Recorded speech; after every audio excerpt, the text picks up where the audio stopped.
നവരാത്രിൻ്റെ last day 9th day ആണ്. 9th day goddess സിദ്ധദാത്രി ാണ് denote ചെയ്യുന്നത്. അതായത് ഈ യൂണിവേഴ്സ് വെറും ഒരു ശൂന്യം, അതായത് കംപ്ലീറ്റ്ലി എംപ്റ്റി ആയിട്ടുള്ള സമയത്ത് ഒരു റേ ഓഫ് ലൈറ്റ് മാത്രമേ ഉണ്ടായിരുന്നുള്ളൂ എന്നാണ് പറയുന്നത്.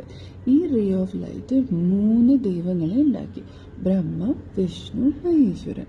അങ്ങനെ ബ്രഹ്മാവിനും വിഷ്ണുക്കും മഹേശ്വരനും അവരുടെ റെസ്പോൺസിബിലിറ്റി എന്താണെന്നറിയാൻ വേണ്ടി ഈ റേ ഓഫ് ലൈറ്റിനെ തപസ് ചെയ്തു.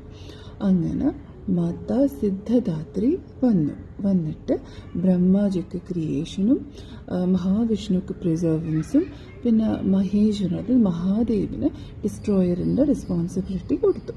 അങ്ങനെ ഇവർ 3 ആൾക്കും 8 സൂപ്പർ നാച്ചുറൽ പവറും കൊടുത്തു എന്നാണ് പറയുന്നത്. അതായത് ഫസ്റ്റ് അണിമ, അതായത് ബോഡീനെ ഏറ്റവും മിനിമം ആക്കാൻ പറ്റുന്ന കഴിവ്.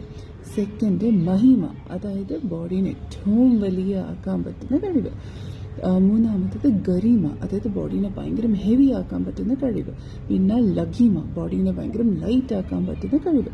പിന്നെ പ്രാപ്തി, അതായത് എന്താ പറയുക, ആവശ്യമുള്ള എന്തും നേടാൻ ഉള്ള കഴിവും.